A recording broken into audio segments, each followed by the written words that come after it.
බහුතරයක් දෙනා බිස්නස් කරන්නේ වරදවා ගත්ත අයිඩියා එකකින්. ඉතින් මට මගේ ක්ලයන්ට්ස් ලාගෙනුත් මේක හම්බෙලා තියෙනවා. ඉතින් මම ඒක ඉමීඩියට්ලි ෆික්ස් කරලා තියෙනවා. ඉතින් මට හිතුණා අද වීඩියෝ එකක් එක්ක මේක කරන්න ඕනි කියලා.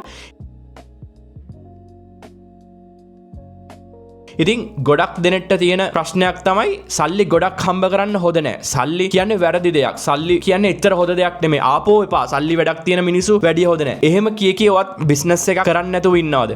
මට මේ විදිය හොඳයි etc. ඔයා හිතලා බැලුවද? ඔයාට හොඳ පර්සනැලිටි එකක් තියෙනවා නම්, ඔයාට හොඳ වර්චුස් තියෙනවා නම්, ඔයාට හොඳ සාර ධර්ම තියෙනවා නම්, ඔයාට සල්ලි ගොඩක් හම්බුනොත් ඔයාට ගොඩක් හොඳ වැඩ කරන්න පුළුවන්.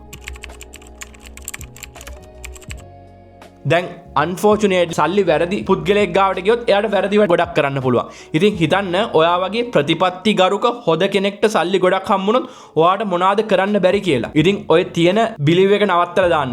සල්ලි කියන්නේ නියුට්‍රල් දෙයක්. ඒක හම්බෙන කෙනා අනුව තමයි සල්ලි හොඳයිද නරකයිද කියලා තියෙන්නේ. ඒක ශාස්ත්‍රවාදයට ගියොත් ඒගොල්ලෝ එකකින් ටූල්ස් ගනි, ගන්ස් ගනි, සමාජය විනාශ කරන දේවල් වලට යන්නේ. නමුත් හොඳ කෙනෙක් ගාවට සල්ලි ගියොත් ඒගොල්ලෝ චැරිටි කරයි, තව හොඳ දේවල් කරයි, තමන්ගේ දෙමව්පියන් හොඳ දේවල් කරයි. ඉතින් සල්ලි කියන්නේ වැරදි දෙයක් නෙමෙයි. ඒක මිස්අන්ඩර්ස්ටෑන්ඩ් කරගන්න එපා. සල්ලි කියන්නේ හොඳ දෙයක්. ඉතින් ඒක අපි හරි විදියට පාවිච්චි කරන්න ඕනේ.